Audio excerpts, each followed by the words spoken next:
নমস্কার বন্ধুরা, আজকে কথা বলবো কেমোদ্রম যোগ নিয়ে। আপনারা সবাই জানেন যে কেমোদ্রম যোগ চন্দ্রের দ্বারা তৈরি হয়। প্রথমত ফার্স্টে বলি যে কেমোদ্রম যোগ কিভাবে তৈরি হয়। চন্দ্রের যখন চন্দ্র থেকে আপনার কুণ্ডলিতে চন্দ্র থেকে যখন সেকেন্ড হাউস এবং চন্দ্র থেকে দ্বাদশ ভাবে 12th হাউসের কোনো প্ল্যানেট না থাকে, তখন এই কেমোদ্রম যোগের তৈরি হয়। কিন্তু কেমোদ্রম যোগ ভঙ্গ হওয়ারও অনেক নিয়ম আছে। কেমোদ্রম যোগ তৈরি এইভাবে হলেও, অর্থাৎ সেকেন্ড হাউস আর 12th হাউস চন্দ্র থেকে যদি কোনো প্ল্যানেট না থাকে তাহলে তো কেমোদ্রম যোগ তৈরি হয়ে গেল। কিন্তু যদি চন্দ্রের সাথে বা চন্দ্র থেকে তার কেন্দ্রে, অর্থাৎ চন্দ্র যেখানে পজিটেড, যেখানে অবস্থান করেছে, সেখান থেকে চন্দ্র থেকে আমি যদি চন্দ্রকে 1 নম্বর ঘর মনে করি, তাহলে চন্দ্র থেকে কেন্দ্রে অর্থাৎ 1, 4, 7, 10 এই 4টে ঘরেতেও যদি কোনো প্ল্যানেট থাকে তাহলে কিন্তু কেমোদ্রম যোগ নষ্ট হয়ে যায়। তাহলে বিচার করলে দেখা যাবে যে কেমোদ্রম যোগ যেমন আপনি দেখতে পাবেন প্রত্যেকটা কুণ্ডলিতেই, বেশিরভাগ কুণ্ডলিতে আপনি দেখতে পাবেন যে চন্দ্রের দ্বিতীয় ভাবে এবং দ্বাদশ ভাবে প্ল্যানেট নেই। কিন্তু খেয়াল করলে দেখবেন যে কোনো না কোনো প্ল্যানেট চন্দ্রের কেন্দ্রে আছে।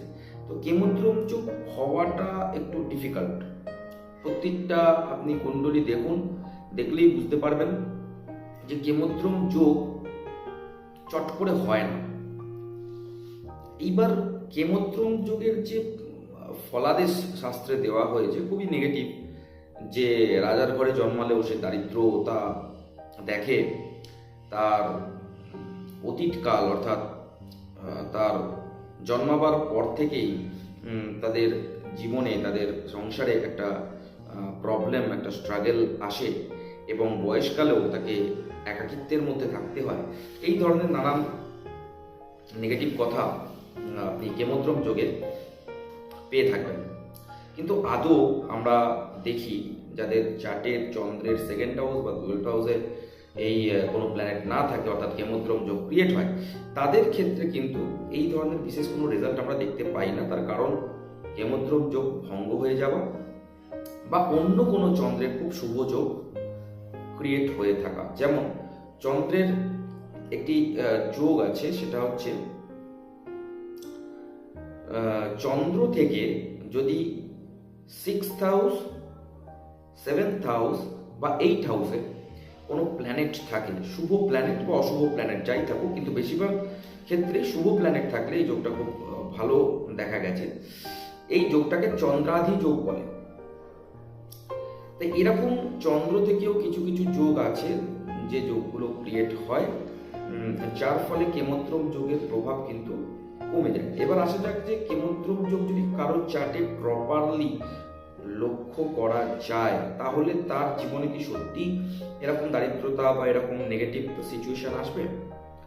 সেক্ষেত্রেও দেখা গেছে যে খুব নেগেটিভ অন্তত পয়সার দিক থেকে আসে না। দারিদ্রতার মানে, দারিদ্র কথার অর্থটা এখানে যেটা বোঝানো হয়েছে সেটা হচ্ছে বেশিরভাগ দিক থেকেই মানসিক দারিদ্রতা, অর্থাৎ মনের আমাদের কিছু করার যে একটা উৎসাহ, চন্দ্রের আশেপাশে যদি কোনো প্ল্যানেট না থাকে, চন্দ্রের ওপর কোনো প্ল্যানেটের যদি দৃষ্টি না থাকে, চন্দ্রের কেন্দ্রে যদি কোনো প্ল্যানেট না থাকে, চন্দ্র যদি ক্ষীণ হয়, অর্থাৎ সূর্যের খুব কাছাকাছি থাকে, অর্থাৎ অমাবস্যার কাছে চন্দ্র দুর্বল বলে মনে করা হয়, যদি এই ধরনের পজিশন থাকে, সেক্ষেত্রে দেখা যায় যে আমাদের মনের মধ্যে কোনো কিছু করার প্রতি উৎসাহ কমে যায়, আমাদের সহানুভূতি বা ফিল করার ক্ষমতা কমে যায়, অনুভব করার ক্ষমতা কমে যায়। কারো দুঃখ, কারো কষ্ট, সৌন্দর্য, সুখ, এই যে অনুভূতি প্রত্যেকটাই মানুষের জীবনে, সেই অনুভূতিটা কমে যায়। যাদের ফিলিং যত বেশি স্ট্রং তারা কিন্তু শিল্প জগতের দিকে বেশি উন্নতি করে।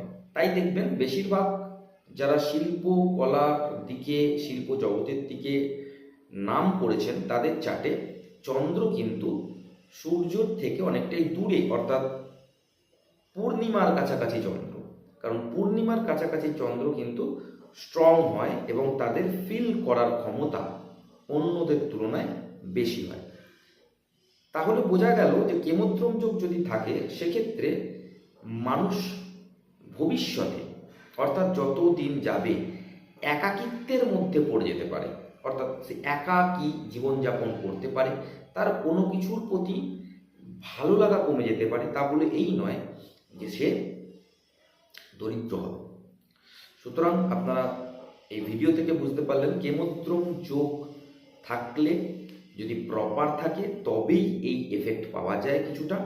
আদারওয়াইজ প্রপারও যদি কেমোদ্রম যোগ থাকে, তবুও কিন্তু অর্থনৈতিক দিক থেকে, টাকা পয়সার দিক থেকে এর প্রভাব আমরা অতটা দেখিনি বা দেখা যায় না। বেসিক্যালি এর প্রভাব পড়ে মানসিক দিক থেকে এবং একাকী থাকার দিক থেকে। কোনো রিলেশন বিল্ড আপ হতে চায় না, বয়সকালে একা অনেকটা সময় কাটাতে হয় এবং কোনো কিছুর প্রতি তার যে গভীর অনুভূতি, সেইটা প্রকাশ পায় না।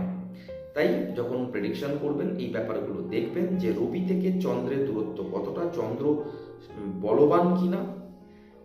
যত চন্দ্র বলবান হবে, তত বেশি ফিল করার ক্ষমতা মানুষের বেড়ে যাবে। সেই সময় যদি চন্দ্রের সাথে শনি থাকে, তাহলে যে কোনো জিনিসের দুঃখ তার ফিল করার ক্ষমতা, যে কোনো মানুষের কষ্ট সে অতিরিক্ত ফিল করবে।